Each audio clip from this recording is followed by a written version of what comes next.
cut.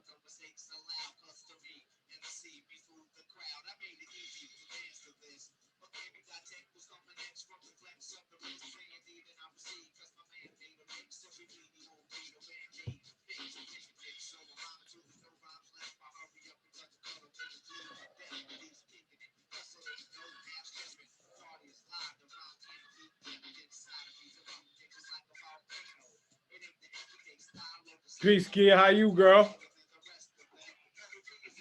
Yeah. What's happening, fellas? Peace, peace, peace. Yes, sir. Appreciate you, man. Appreciate you joining the show today. What time you got over there on the left coast?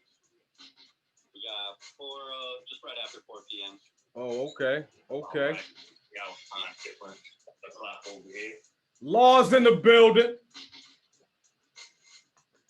Super bad. What What up, Laws? What up? What up? What's going on, gentlemen? What's going on? Showing a little love. Yes, sir. Legalize. Legalize. This is another great thing, right? We can be ourselves here. We want to smoke. We want to discuss. We want to talk. But this is what we do. This is what we make. This is our love. How do you not want to profess it? So here I am. Hey. Thanks. We appreciate you being back, brother. We legal now, Laws. You know what? I love you guys. It's good to be with family. And I'm always here to be with family, bro. Definitely. Definitely. Hey, man, well, let's set this off, man. Let's do it the right way, man. Episode 23. WiseBirdHandCraftedPro. You know what I'm saying? Elite Digital Radio, EliteDigitalRadio.com. The Elite Podcast will provide a platform of conversations and interviews. Ooh, hold on. Can y'all hear me over that music? No, turn that down. We can hear you. Yeah, hold up. Let me turn that down, man. We want to make sure we're right, man. The Elite Podcast will provide a platform of conversations and interviews that will discuss diverse intellectual content that may resonate with you or to you and our culture. Hey, tell a friend to tell a friend. Them Elite boys is at it again, you heard? Here at Elite, it's not a name, man. It's a lifestyle. I'm your host, most hated 6Ds, alongside my co-host. What's up, y'all? I'm Big Crop. Hey, and we got a special co-host with us today, too, man. What up, Laws? Living in the clouds, baby. Living in the clouds. Yes. Big Laws 24. Yo, check this out, man. Before we get started, weekly shout-outs, right? Big shout-outs to my boy. Our boy, I should say, at Elite Digital Radio. DJ Thorough. Yes, sir. Every Wednesday, Stock Exchange. Every Wednesday, check it out. Shout out to Thorough. We also have our own Wednesday episode coming soon. We were joined by Wu-Tang's official at Mathematics. Yes, sir. Math coming. Shout out to the boy Math. We're gonna get Math on here. Shout out to I am what was that? I am Sister Asia. Yeah. I'm sorry. You gotta excuse me. Sister Asia's been rocking hip hop since before any of us was walking. She's my lady, bro. She's a part of the scene. She's deep in, and she's touched to everyone, and everyone's touched to her. Peace, sis. So shame on me. Shout out to that Sister Asia. We will have all weeks to come as well. At official Capadonna. You know what I mean? Another Wu member. Yes, sir. Donna be checking. Official Capadonna, my girl at the real Rock B. Rocky. At Bill_Walk32. We appreciate our listeners and followers, man. We have already downloaded the app. If you haven't already, make sure you go download the app and support here on IG as well. Now that we got that taken care of, man, check this out. Today we have another one for you. Elite. Today marks a very significant day here in the state of Connecticut. And what we bring and we have today for you, our guest is going to give you some very knowledgeable things. And you already know if you've been with us and seen Laws. But today, marijuana was legal here in Connecticut. So we have a four-state, is this four? We have three-state connection. Massachusetts at Laws 24 rep here. My man right here, who's our guest right here, WiseBirdHandCraftedPro. He's from out there in California, and he's our guest today. Hey, Elite, get your drinks, get your smoke, and let's vibe out today.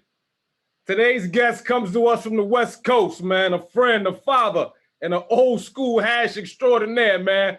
Please help us welcome Jacob to the Elite Podcast, man.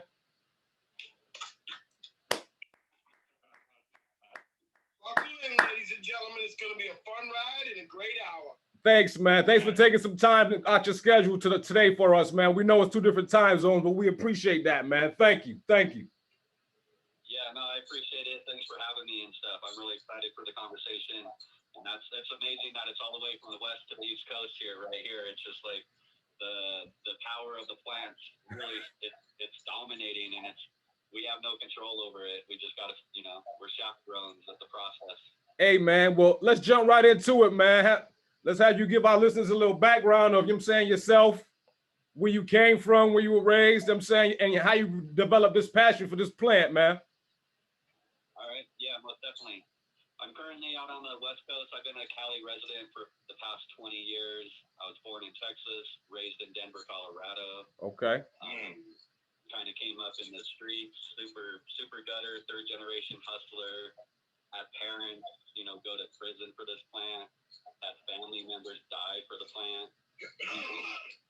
I was born in the late 70s, so it was really right at that Reagan era when it was all of these DARE campaigns and these Just Say No. Yeah. All of that stuff started to come up. So I was around the plant and cannabis my whole life, to be honest. And okay. I started to discover it around, 13. So I've been smoking for over 30 years, probably. Quite a while. But I remember me and a buddy Tom, we bought like 3 $2 tenner joints. Woo. And we smoked them on the side of the high school. Smoked them on the side of the high school there, and it was just basically paper. I've been around the plant for a super long time. Kind of coming out of high school and discovering, psychedelics, all that stuff. My first career was a chef. So I started kind of cutting my teeth as a line cook, as we all know, just kind of really getting the hands-on experience that starts to pay out more than if you were to go to a experience school like a university and stuff. Right. Became a chef for over 20 years, worked for corporate, bought the Fortune 500, Rich Carlton, large properties, million square foot convention centers, opening up stadiums. Okay. And stuff like that. Okay. And then got into health and wellness about 2016. Started incorporating a lot of that self-discovery, that self-medicating, and all that self-knowledge of being a cannabis user, and started to incorporate it into the company and where we're at now. And what really, Jake, what made you fall in that direction or go in that direction after so long? Really, it was, they say the best entrepreneur or somebody getting into the business is somebody who can see into the future. Right. And so when you see the future, I saw the future of where cannabis legalization was going. Mm-hmm. And I knew that it was going to be a super uphill battle, basically, and it was going to take a lot of time, probably a lot of money. But if you can focus on that end game and really see the value in it, that's what I saw. I started to pivot. I also knew I didn't want to be the stoner that was on the couch that wasn't part of history. Right. All of these things are history. Connecticut. I mean, who could imagine Connecticut? Like, are you kidding me? That's so crazy, Right. So, yeah. It's do you still cook? I do still cook. I incorporate a lot of that knowledge into a lot of product development and a lot of R&D that I work with a lot of white label clients. lot of product development on continuing our personal SKU line within our own company, as well as affiliate companies, so partners that we have within the house and stuff, incorporating a lot of that stuff, especially a lot of people connect with our 4 pillars, which is the diet, health, exercise, and meditation. It's the 4 pillars of health and happiness is what we call it. Yep. And so I like that. getting into all those aspects is really what our brand and what we want to try to incorporate into other companies and brands as well. So we can get to that full dynamic of when we go to a retail experience or when we're purchasing products, we know that, where they came. It's the difference between shopping at Safeway and shopping at Trader Joe's or Whole Foods. That's a great analogy. Got you. Yeah. So you mentioned before, let's talk that legalization. Here in Connecticut, as we mentioned earlier, today, July 1st marks, the first day of legalization, very historic day in the cannabis. We know you guys are leap years ahead of us, right? But when it comes to medicating, how do you feel about the legalization of meds? Yeah, that's a really good question. It's a lot of those floodgates and stuff are kind of, how do I feel personally? A lot of days I can't really apply my personal philosophies to being a part of what the loopholes are being part of history. Hey, today ain't one of them days, yo. What's that? I said today ain't one of them days. Yeah. You can say what you want to say here. It's just you gotta watch how you say it so it doesn't affect you out there. Because as free as we are, you're never really free. Be creative. Yeah, so true. I think at the end of the day, it's about kind of being able to say we are part of the movement and kind of having that pride in that ultimate principle that there was so much injustice done with the plant. There were so many families and so many communities that were affected and stuff. So is legalization and all this type of stuff a good thing? Probably not. And 5-6 years past Prop 64 in California, it's a true example of that. It's been this insane kind of corporate battle and play, and it's been a grassroots squeeze play to kind of get into that legalization on the full-on medical, big pharmaceutical side of things. It does not get squeezed out in that. That's where the collaborative efforts come into play, and kind of creating these connections like this from a longevity outside of our personal networks and our arm's reach, and retaining that grassroots mentality and really working with local associations like Latino equity associations, all of the equity applicants, and making sure that no matter what, that we're going to retain our seat at the table. Yeah. And Arizona is a little bit different. Arizona, they're having a really hard time lobbying for that kind of, in a sense, that equity right. And how do I feel about legalization? It's not right. I mean, it leads to so much business and things like that. And no matter how big of a business you're involved in, at the end of the day, I mean, you might as well not be looking to own your own company and stuff. It's right. That was a very good answer, because we already know laws is let us know on other levels, right, that a lot of these strains that these companies are using, right, these medical companies, they didn't start them, they didn't come up with them. Like, these are strains that people, like you're saying, have fought and really ducked and dodged and became creative, and some of them have lost, exactly like you say, so much. And now, just because their strain is out there, the medical folks take it, right? And they put it under, like, they've done the work. And it's like, I understand how that can be very frustrating, It's been really interesting to see a lot of that going on. And then with my culinary background and also being involved in cannabis, I kind of had a double whammy of interest levels. Anybody from the American Culinary Federation canna chefs wanting information to, you know, other manufacturers and other solventless companies and stuff. It's really wild, all of this corporate interest that comes with all of that. But they were the first ones to kick you off a campus for smoking a joint, or smelling like weed and coming up in there, and now they want their part of the pie. You know, and it's really odd to have conversations with people from the pharmaceutical field. I felt really uncomfortable last week during an interview. They kept asking me, do you know this doctor? Or do you know this doctor? They did this study. They did this study. And I was like, I'm in kind of the same arena, but that's not my wheelhouse. That's not where I'm from. I don't get my information from medical studies. I just get it from a lot of instinct and being a 30-year patient. Yeah. And really just wanting to exactly where this conversation started, facilitate the power of the plant.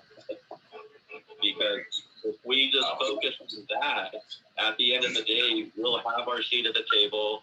Our companies will be successful. We'll collaborate with the right people. If you just focus on the intention behind nature, because that's what's going to rule everything. You know, the culinary side of things is crazy, getting involved, and the information between those two worlds. Yeah. It's crazy. They both really rely on terpene profiles. So it's a marriage of pairs. It's like wine and cheese and fruit. It goes together simply because at the end of the day, whether you enjoy wine, whether you enjoy cheese, whether you enjoy fruit, whether you enjoy even a steak, any type of flower, bud, they're all terpene profiles. So a marriage between food and marijuana are always been natural because you use oil to cook, and this plant produces a great oil. So it's like, it's just meant to be. Their terpene profiles are so similar. It's a real marriage of nature. It's really what it is. Yeah. Nice. And that leads to the next question.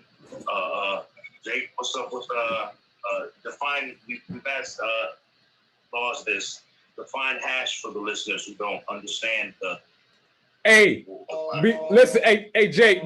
Before you do, I'm gonna tell you, don't act like Laws, because Laws get all. Well, wait a minute. If you want me, listen, man.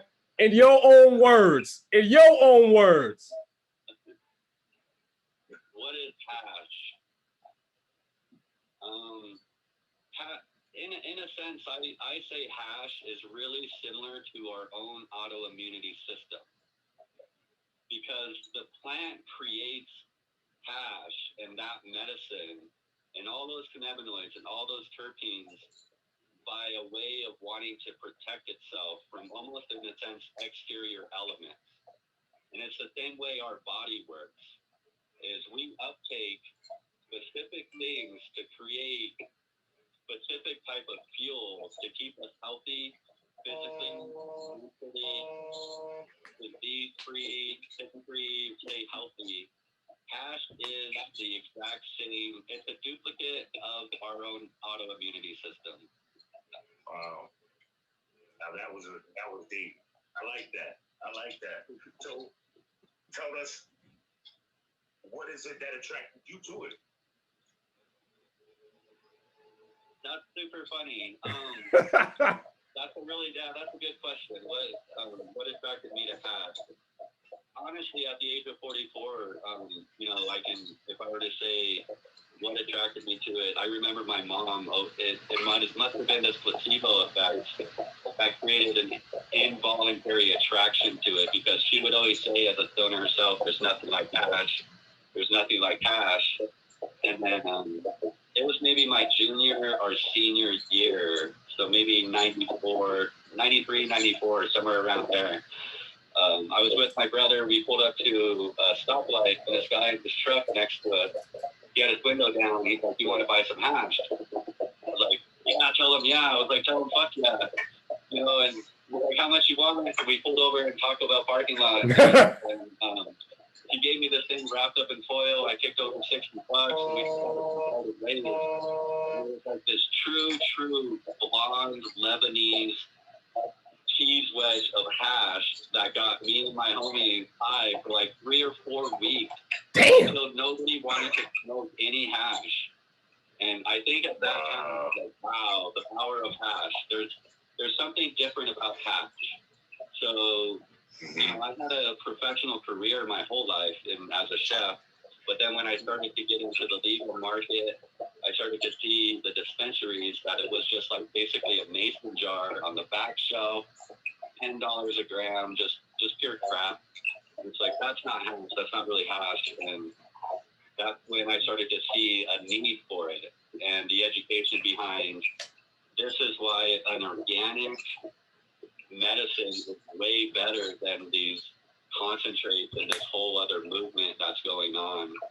So I've always been interested in hash. And then as a chef, once I started forming a solventless and hash company, the applicability, like hash is so applicable in so many versatile ways. If somebody knows what to do with hash. Okay, so check this out. You're a great guest, man. You're a great interviewer. You lead us right down the road. tell me this. No, real talk, right? How do you know when you have for you know people who don't know the good batch of hash versus bad batch? You know, you can kind of tell the goal. Our body has, like, in a sense, that same thing, that autoimmunity response to things that we know aren't good for us. So when you smoke bad hash and it's full of a lot of like plant matter, it has a lot of carbon, you know, in a sense that's carcinogenic. Your body knows. Your throat will know. Exactly. I mean, and Laws knows. I mean, yeah, when you smoke for a long time and then when you have good hash and you know, it's just like good flour when it smokes smooth and you know it was grown properly, it was grown in the right mediums. The person knew what they were doing. So it's the same difference between ocean spray juice and a fresh pressed juice. Your body knows what's good for it. Nice. Great answer. Jim. Process versus natural. Yeah. That's what we call Jim. So you just said basically what we're looking for in a good batch is you want some sort of purity, right? How can you, does that come through a color? Like if you see a dark hash, that's not necessarily a bad thing, right? Correct. Yeah, it's not. I think it's because our own ECS or endocannabinoid system is just like our fingerprint. Everybody's individual attraction to different things or what they're receptive to is going to be different. So how do you know? It comes down to the sensory experience. So, and that's really what the true entourage effect is. It's not just the terpenes and the cannabinoids. What our philosophy is kind of with the 4 pillars of health and happiness is the entourage effect is being in the right state of mind, being in a proper environment, really being in that meditative state to where you can maybe smell this terpene profile and really analyze the reaction that you're going to get. And then like it would just be like a coffee tasting or something. Then you cleanse your palate, and then you smell this. Cleanse your palate, smell this, and you can really start to. The future of cannabis and really knowing what's specific for you is exactly what the medical world is pointing towards, and it's called personalized medicine. It's going to be personalized medicine to where it's the holistic world, the cannabis world, the athletic world, the sports nutritionist world, the dietary world, the pharmacists, they're all going to blend together. And then that's where having manufacturers and very specific people that are involved in the product development of specific products that will cater to this personalized medicine that help people with specific ailments. So, for instance, Laws can go through and breed or grow or something like that that's going to be super high in osmine, super high in cumulene, and then a very specific essential oil entourage blend compared with a cannabinoid profile that creates these effects that then can be catered to specific bioavailability products that can help people in an easier path compared to spending 20 or 30 years and a lot of money and taxes in listening to the bud tender. It's funny to see because in the industry today, you have what we look at is an industry that's considered medical. So when you put that phrase onto it, medical, you assume it's medical, doctorate, intelligent, like this is the way because it's medical. Right. So you have this assumption that putting the medical phrase onto it, that it's safe and secure. It's good, it's futuristic. But the truth of this is so in its infancy, and people don't understand the product to the point where they don't know when they're buying hash if they're buying a Toyota or a Mercedes. Yes, while they're both cars, extremely different in price range and value. So what's happened today with the commercialization is a colorization. If your hash isn't white, if it isn't blonde, if it isn't gold, then it's not good. But truth of the matter is, and this is why I have Jacob here, because he understands the plant like I do. So he understands that true terpene profiles and true plant full entourage effect happens when those trichomes amber. So in a sense, when medical and recreational and commercial cannabis has taken over the market the way it has, it has structured cannabis to grow in a way where the old ways have been looked past and not really understood. So in today's world, when you see something that's dark, you kind of shy away from it. But the truth of the matter is, it could be ambered and cured properly, and because of that, the hash is always going to be dark. And that's where your nose and your throat will come in to give you those instincts to teach and tell you whether or not it's good hash just because it's dark or it's blonde. Because there's a lot of gold and blonde out there that's straight poop, and even though it looks beautiful, you hit it and your throat catches fire, and you're like, ugh. So there's a lot of education to still be done in this. And because of that, people think we've arrived and medical's here, so we're at a pinnacle. No, we've laid a fucking brick and a foundation that is still yet to grow. And there's an education to this that's going to be incumbent on bringing it all together. So the old school hash heads, while not looked upon in the corporate world like a necessity, are the ones that are going to propagate and bring forward your full knowledge of this plant. Because any true grower or any true hash head doesn't go to a medical dispensary to get his medicine. So why is that? And until that's integrated into the education, you're going to have a lot of uneducated buyers.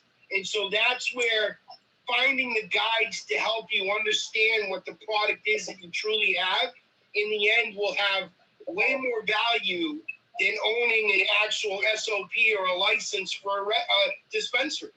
You know what I mean? So there's still so much growth and education to be done. It's really crazy to think about it. It's a really big. Oh, go ahead. I said that's why we're here. You go ahead, Jake. Go ahead.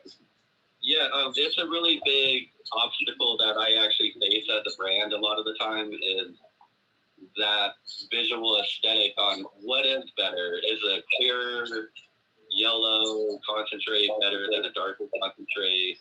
The buyers complain all the time about the color. You know, I don't get accounts or this or that. It's a hurdle I've always had.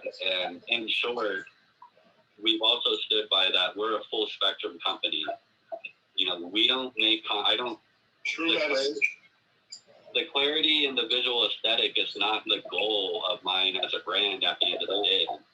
And even though it's going to be a harder sale and it's going to be a longer road to educate people on why this might be better for you, I'm willing to go down that road. Mm-hmm. And as I've stood by that foundation, more people will have displayed more interest in why people have stood by that. and all this knowledge is starting to come to surface. It's really nice to see. It's really a breath of fresh air, especially for operators that have been in the space. We've spent a lot of time and money standing by these principles.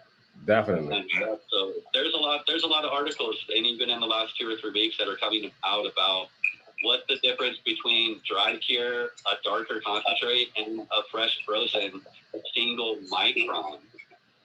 The single micron is going to give you a very different high and an effect compared to a dry cure full spectrum.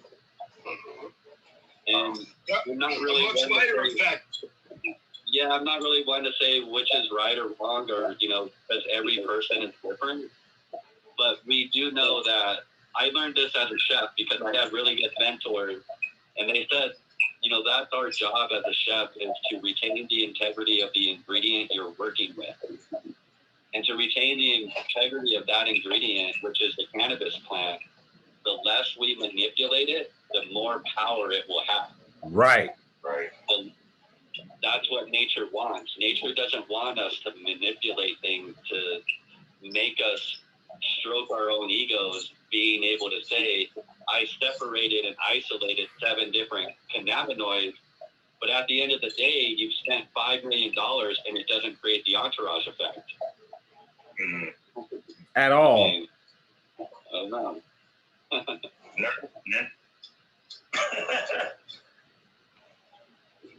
Oh, who's that? What's that? Pro Dabs. Prof Dabs, what's up, brother, man? Oh, okay. Appreciate everybody. He's talking about CRC, bleaching. There are a lot of techniques that have been introduced today to help make concentrates lighter. And this, again, speaks to why, we were saying, knowing when you're buying a lemon that looks like gold, while it's really not gold, because they have introduced, and the industry has come away to where they now can introduce filters and to run your things through certain and CRC teching, so that in the end you get that golden product, and you can take that poop and make it gold now. But now basically what you're doing is you're taking an old car that's broken down, giving it a paint job, filling the tires with air, and handing it over and selling it as what it's not. At the end of the day, it's still broken and still not top quality. And that's where the market confusion is right now. Where a lot of that market is and stuff, I agree with you, Laws, and stuff. And a lot of that tech, and back in the day, solvent, closed loop systems, ethanol, butane, all of that type of stuff was the go-to, because it was quicker, faster, and you got your return quicker. You got a better return, but it hid those bad gardens. Anything with PM mold, let's be honest. Let's be honest. Let's be true about this, right? When we wash hash rosin today, when we make hash rosin today, and we wash today, we use top quality flour. And that's why we make the hash rosin, the 6-star, the things that we make, right? But let's be honest. If that flour is really good, and you're throwing it in BHO, CO2, any hydrocarbon that you want to name, hexane, propane, whatever it is that you may want to use, whatever mix it is that you may want to use, back in the day, it became a facet to hide bad weed, to take all that excess trim and all of that, outdoor and light depth and that stuff that couldn't be moved because there was an abundance of good weed, and it was all turned into BHO. You know what I mean? It was all hydrocarbon because it was the easiest, fastest way, the highest return, and the way for storage, because once you got too much trim or too many pounds on hands, from light depths and outdoor and Emerald Triangle, there's no space. So the reason BHO became popular is the same reason diamonds became popular. Diamonds became popular because trim became irrelevant, because everything turned to nug run, and trim was pushed aside and backed up to the point where let's just blast it and we can store the oil. So that's what happened. And then guess what happened? That oil storage, because it didn't get fucked with, over time crystallized and it turned into its natural form and all the THC formed. And then you got diamonds. And then people realized what was going on and sped up the process through pressurization. And diamonds became the rage. And then isolate. And it's funny to see things, how they've gone full circle. Because when this first started and BHO took over and slabs were the rage, washing hash was a loss. It was looked at like a loss. Backbreaking, return wasn't good. And now because people are getting educated and want a cleaner medicine, hash makers are kings. If you can make a 6-star hash rosin, if you know how to wash, now the guy that you didn't want to deal with in 2006 is the guy you want to nestle up to in 2021. It's funny to see how things progress in a manner, how they come full circle, and where this plan has taken us, but how important hash truly is. Beautiful. Yeah. The key between exactly that, those parts of history that you just described, was the key word is scalable. Hash was never scalable before. Like you said, they just got the byproducts, the trim. They were kind of the dogs of the dirt, and there wasn't really any money to be made, you know. But then once proper SOPs and once companies started to be able to implement, hey, at least that's what I ran into the last year or 2 years. People are like, oh, you're actually giving my hydrocarbon guys a run for the contract.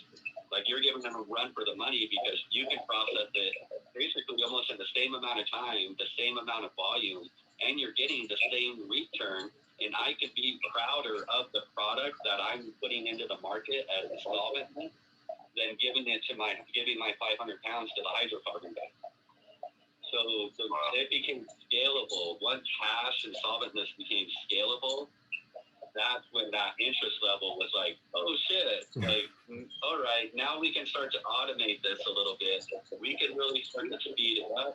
How much can we process, and what does that equate to? Cold rooms, freeze dryers, all the technique that's been involved. See, it's great, right? Back in the day, you took your drill, boom, whatever you could stick on there, in the bucket, you didn't give a shit, it was dirty, right? And you're like, and then when you wash, it just wasn't worth it, bro. And the old school hash guys know this, but in the end, it's hash. You wanted that. See, there's a thing about us 80s guys, the late 70s, 80s guys.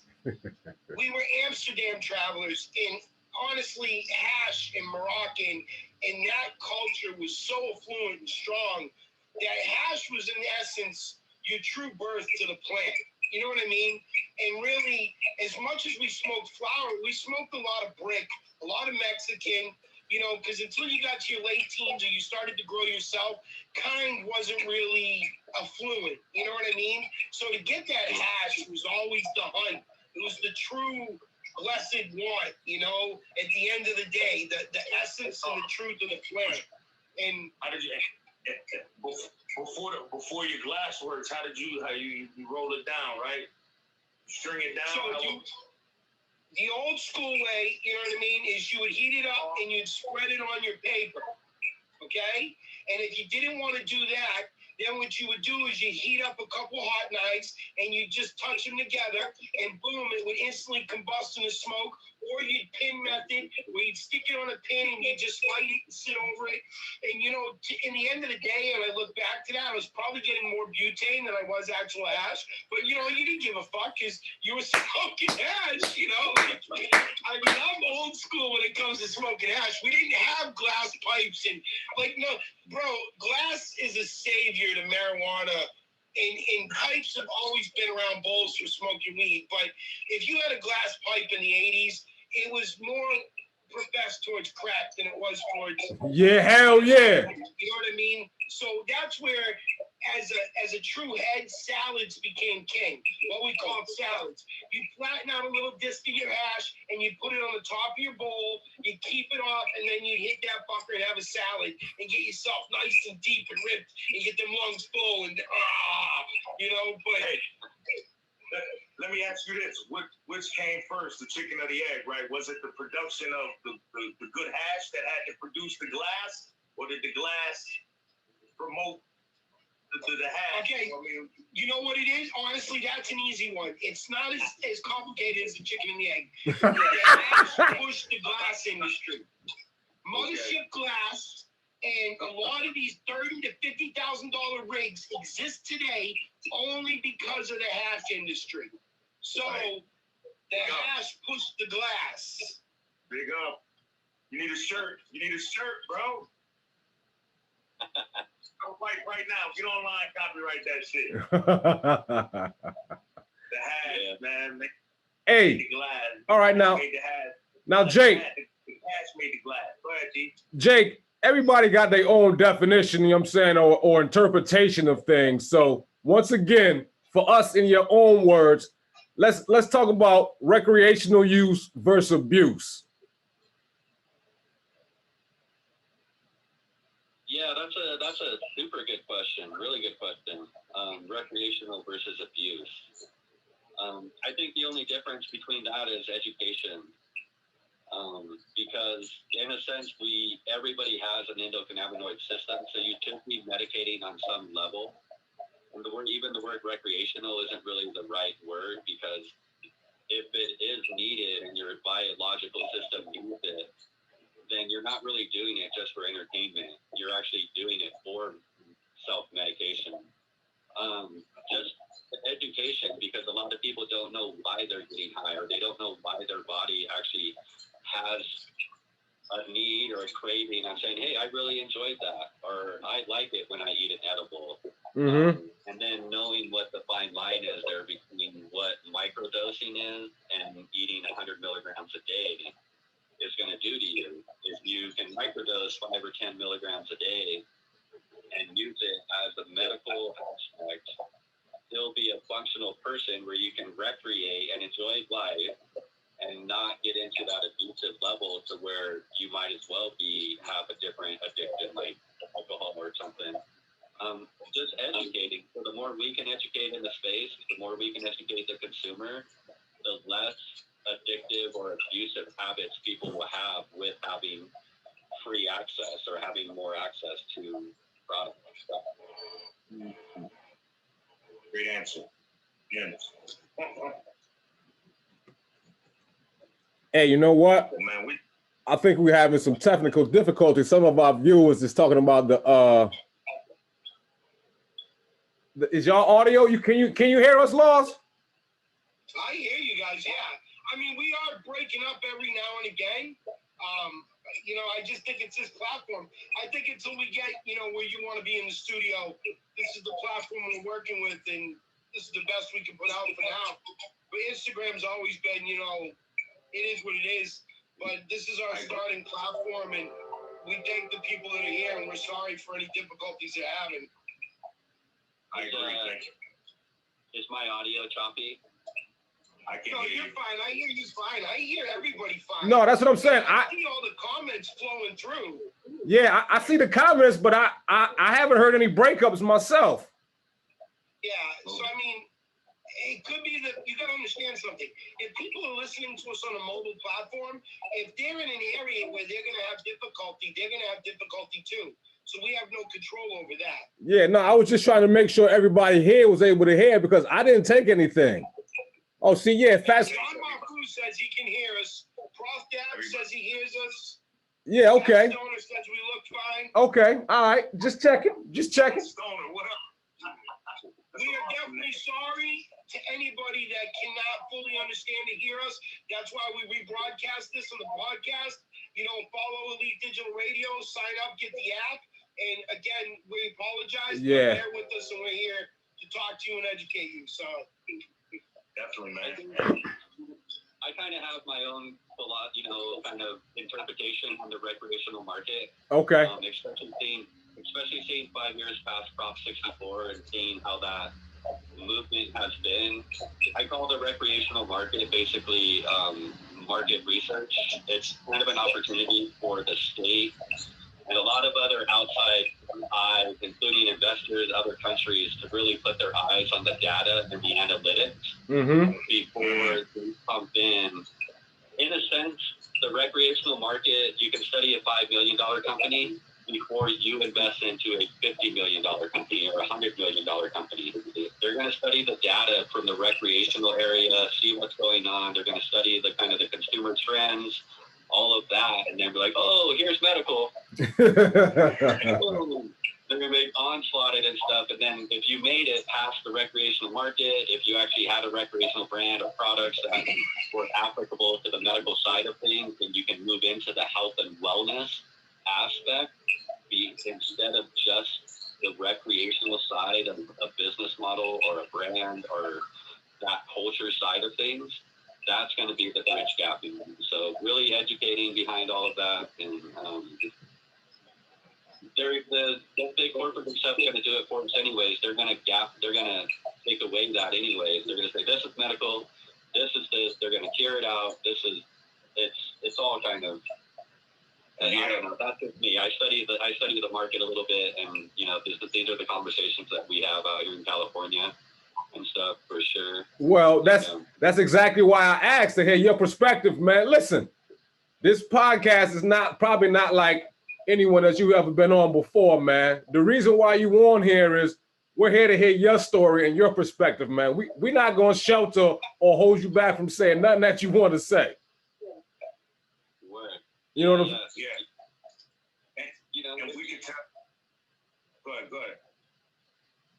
Yeah, the medical side of things and moving into the health and wellness, that's actually where it all needs to go anyway. The cannabis plant is a medical plant. They give medicinal benefits and stuff. The recreational aspect should have never really been involved. I'm saying, hey, let's just have fun with it and get high.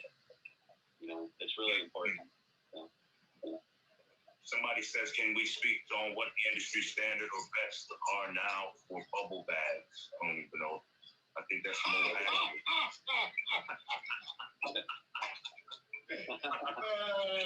Don Mafu. So check this out. How does it go ahead. What he's asking with the bubble bags is there's a variety of bags that you can use at this point. If you want me to call out one industry standard, at this point, bro, there's so many out there that it's almost hard to do. You know what I mean? And there's so many newer companies coming up, creating a better, more viable bag than when Bubble Man first introduced his, and Mila first introduced hers, and you had Pollinator and Bubble Man, and you got Bubble Bag Dude, and you got there's a million of them out there, and there's all the low end guys bringing in the materials and sewing them together. Like hash and like the plant, the bag is evolving because the washes are getting bigger, becoming more medical grade. You're no longer washing in a trash bag. You're washing in a medical, steel vat that has a medical grade. It's standard sealed. You know what I mean? It's got a 1-inch rubber foam around it to keep its temperature low. You're working in 0 cold rooms now. So bags that are being created today, in my opinion, a company that's probably newer than somebody who's been around a minute, depending on the type of bag and the type of company they're making for, is probably bringing a better standard to things that we've been using for a long time. But most of the bags, I don't care what brand you're using, as long as you're not too rough on them, are viable. And don't be dissuaded from washing because you have a brand that somebody doesn't agree with. Don't let that shit put you out of your game. If you have a set of bubble bags, bro, no matter where they came from, you use them till they break, and then you use them until they allow you to buy what you feel is the standard for you to wash quality hash. Nice. Gems. I think another answer to that question is definitely, is there a standard to bags or the micron separation screens that should be in the industry? I personally, as a manufacturer, say yes. There should be actually domestic and international SOPs, royal SOPs, and all of that type of nature that are applicable to proper manufacturing of consumer safety products and quality assurance that we're releasing into the retail market. And I think I moved in Lake Tahoe, it's my home base, so I operate out of SAC in Oakland and things, but I've been in Tahoe about 20 years, which is right at the state line of California and Nevada. Nevada is a really perfect example of this, is that the Nevada State Health Department had a really, really big problem with the sanitation of just normal bubble bags, which is why you don't see any rosin or bubble hash companies in the state of Nevada. But just up until about 6 months or so ago or something, I keep pretty tight ties in there, but the health department is now allowing non-volatile type 6 solventless hash making, but you have to use a very specific micron screen that isn't reusable but disposable for that process. So there should be, I don't think anybody should just be, it's just like it's a medical grade equipment. So not just anybody should be producing a medical grade equipment for just anybody to use, because they should be sourcing it from very specific manufacturers of nylon or whatever they utilize. They should have a very specific kind of rating for their manufacturing of these medical products that we are using as manufacturers within a medical space. So there should be a standard. There definitely should be. Another gem. And see, I love the perspective that you guys bring, because, right, you guys are in the culture, you know it, and of course, if you've been practicing, it shouldn't be a cookie cutter answer. There shouldn't be the same answer. There should be some diversity in where you guys are. And with all that being said, we ask you, man, it seems like that's development, right? You providing that at its purest form. What is your biggest payoff when you get that hash to its final state, you're able to now that patient and what's that payoff for you? Are you nervous? What's that feeling like? Like you're basically, why do I do it? No, you already know. I'm saying that when you produce that final product, I mean, of course you probably know, because you're probably gonna hit it, right? But knowing when you pass that off and knowing that, when they hit it and the pleasure that they get from it, how does that make you feel? That's basically exactly that. That's why I do it. That's why I was a chef for so long. It basically comes down to humanity. That's the greatest gift we have, is to give something to others, and the gift of giving. That's what real true chefs, at the end of the day, no matter how big of assholes they are, or people don't like chefs and stuff, chefs are givers. They're trying to create an experience with the person they're engaging with, to get in with all of their senses. And at the end of the day, that's the same commonality as hash making. The same feeling I get when I was a chef, and I gave somebody a feeling that they smiled and they had a reaction, or that you gave them a memory. It's the same thing as house making, to be able to pass along that gift, and to know that I mean, 5 or 10 years ago, if you were to say, hey, you put 5 or 10,000 units, however many thousand units into the market, and you were able to give people accessible, clean medicine at a reasonable rate and good cost, like, that's the gift, that's the feeling, that's the reward. And then being able to work with other collaborative people that bring other talents and skills to the table that can mix with my wheelhouse, then that's when that gift that I can give as an individual becomes more grand noir, and we start giving as a group. And that ripple effect and that kind of ethos that's created from keeping the passion of giving, the intent of nature in the plant, is where the real magic happens. That's where businesses succeed. That's where great products are made, is when we start to do that. So just in a sense, at the end of the day, facilitating that giving that nature wants to give, we facilitate it as humans, and we give to other people, and then all of a sudden things start happening, and that reward is there. That final feeling is really what it's about. And running a business, getting in the cannabis industry, it's definitely a roller coaster. 80-90% of the days, and 80-90% of the 10, 12, 15-hour days are not fun. But that gift that I know at certain points in that 5 or 10% of operations, I get to go in the hash room. I get to lose myself. I get to throw on some music. I get to kind of start to get in tune with the resin. And people, yeah, they know, like when I'm working, it's the same when a chef's in the kitchen, you know, just let them create. And then when you really can, yeah, when you, that's the gift right there. Hey, okay. The fun part. Now, Jake, this, yo, man, it's crazy, man, because the way that this has been going, your shit is flowing into everything that we wanted to talk about. So once again, that leads us right into my next question.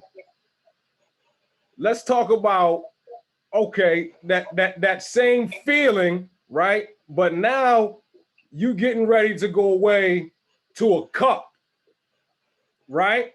Knowing that you don't prepare some fire ass hash, right?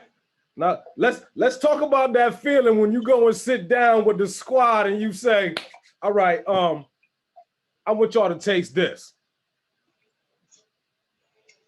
That feeling. You're talking about that feeling. Yes, sir. Yeah, that's always a good feeling and stuff. You know, that's I think that's what makes people great when they tap into their God-given talents, and having that feeling and that confidence to be able to say, look what I created. Mm-hmm. You know, that's what everybody wants. I mean, and we're, you know, so that's what put us together. Yeah. Think about it. So we're sitting together. We're in Spain. We're in Spanish. We're out where all the hash makers of the world come. We're having a good time. We're walking around getting, you know, zooted, just getting gelato, having a good time. Then we end up together in Vegas. We end up in a house together. 3 in the morning. It's after cup. So check it out. I pull up to the house. I come in with a box. Fucking box. Loaded with every concentrate that had been entered into the High Times Cannabis Cup. Okay? And I got it, just boom, we're stacked. Or maybe it wasn't Vegas. Maybe this was Cali. Either way, I'm loaded up, right? Come in, we're trying it all, doing it all, getting everyone high and happy because that's what I love to do.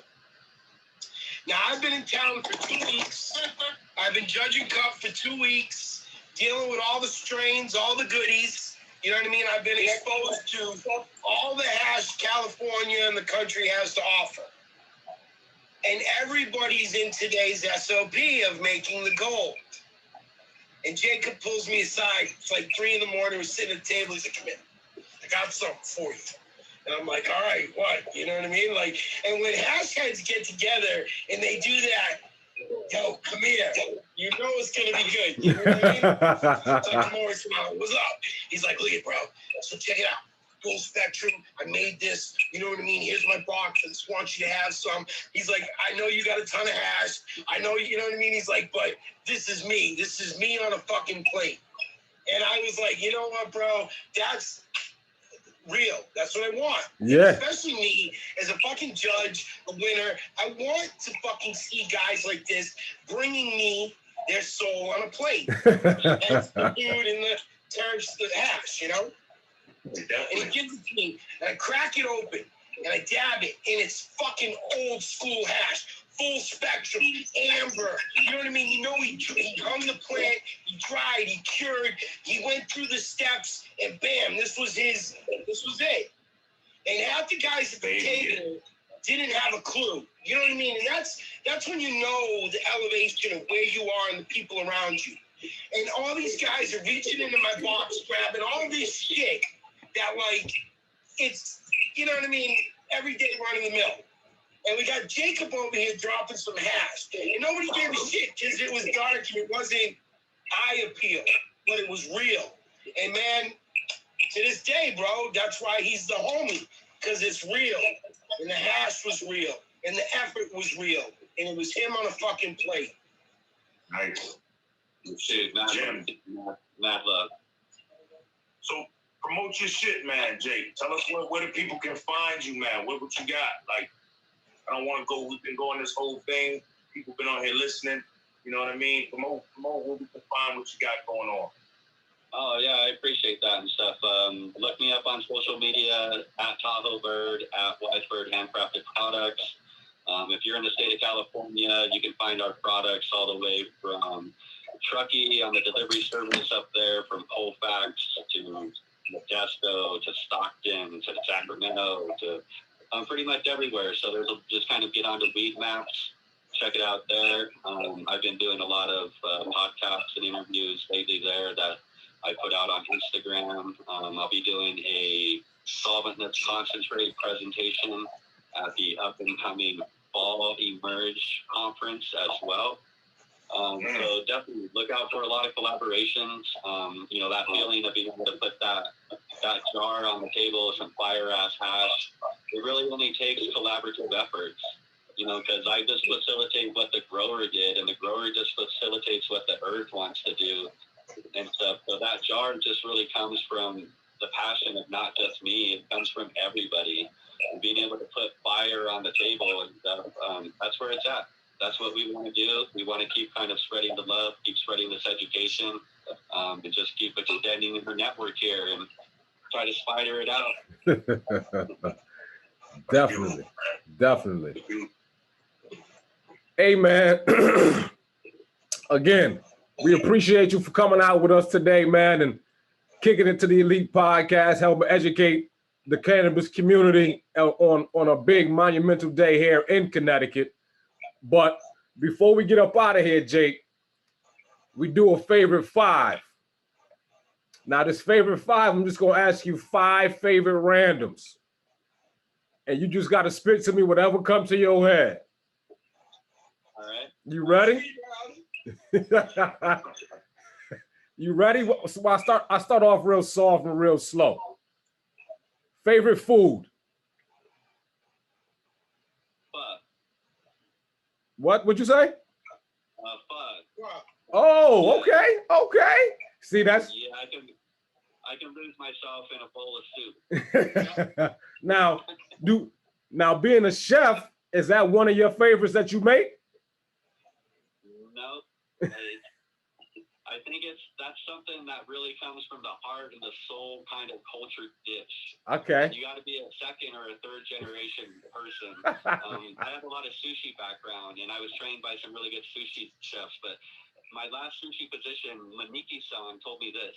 He said, Jacob-san, no matter how good of a sushi chef you think you are, no matter how good of a sushi chef you will never, ever be third generation trained sushi chef like me.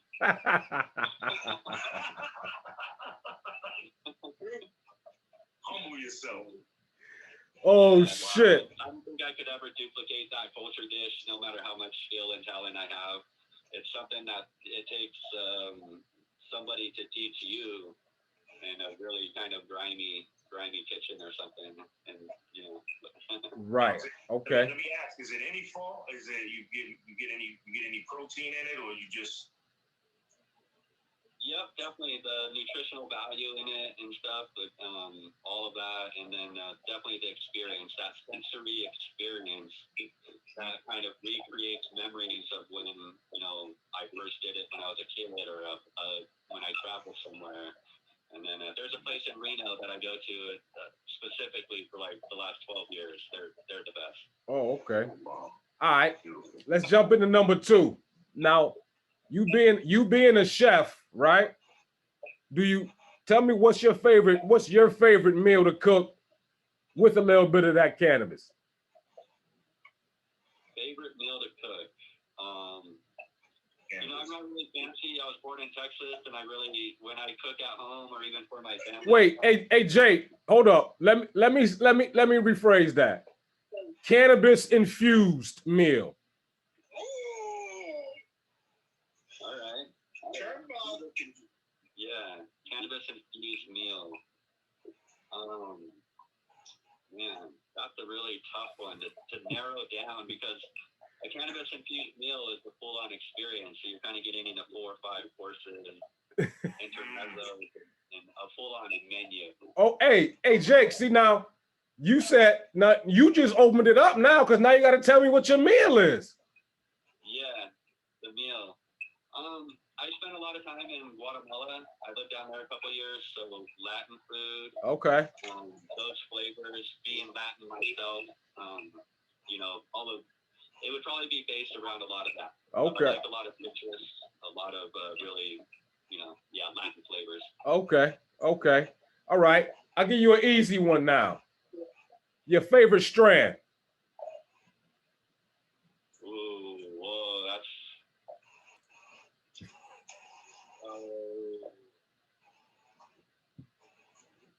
You know, I'm a pretty big fan of Tropicana cookies.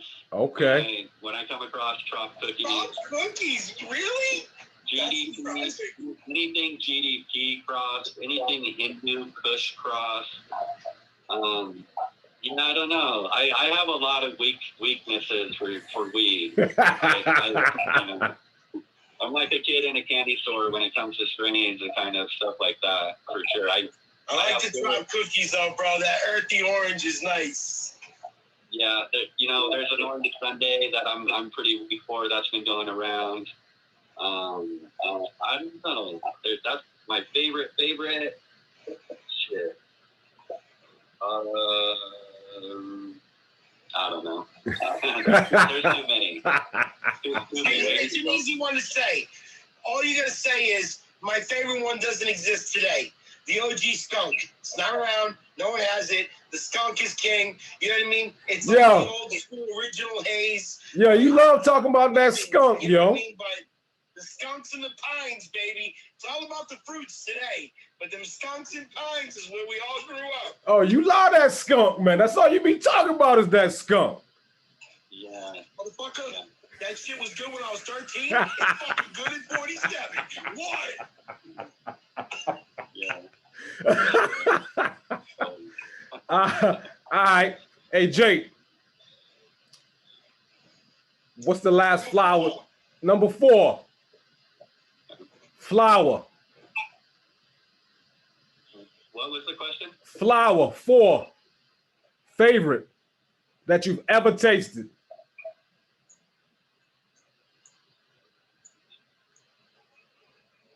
You know, there's a pink Picasso.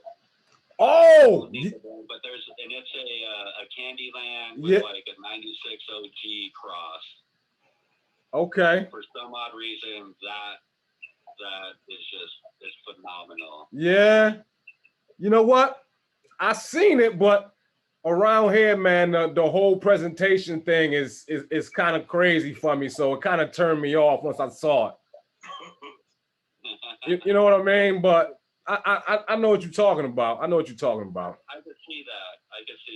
Yeah, you know that. I'm a big sucker for a straight sour diesel, like, you know, real straight old school sour D. I got a couple sitting in front of me. Okay. All right.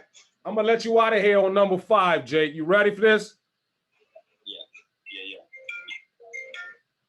The best sesh you ever had, where were you?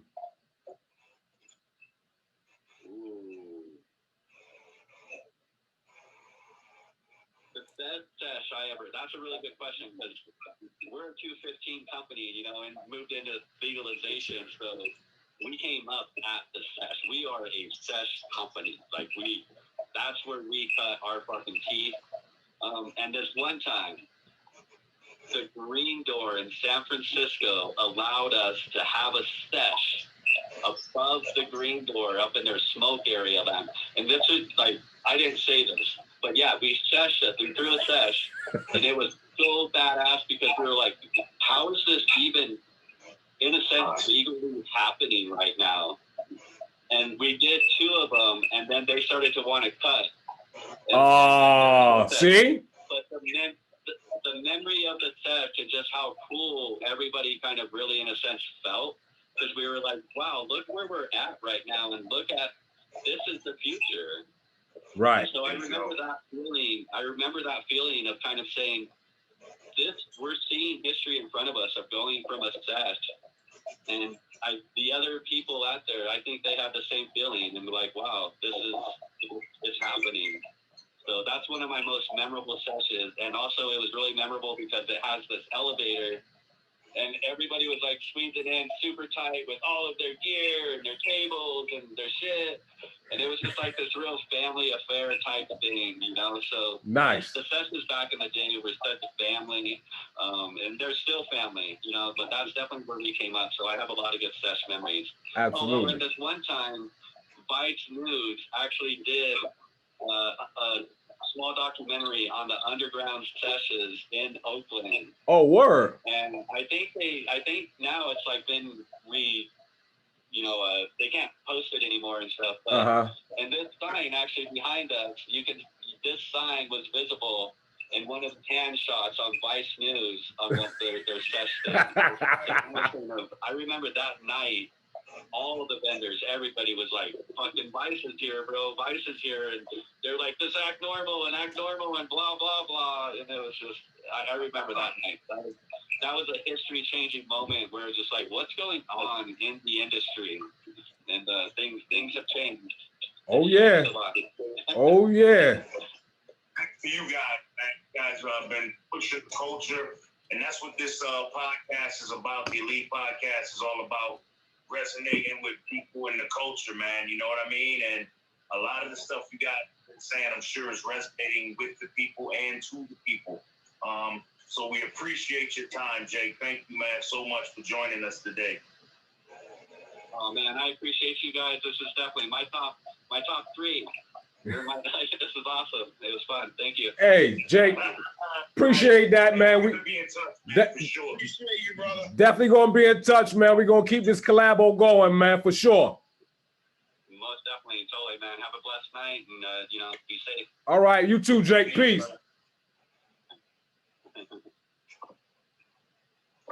Great, man. Great. Elite Podcast. Yo, download that, man. Download that app, right, D? Man, listen. Download the app now, man. We working on listen, and the thing about it is just peep this. We got a lot of episodes still yet to put on the actual app.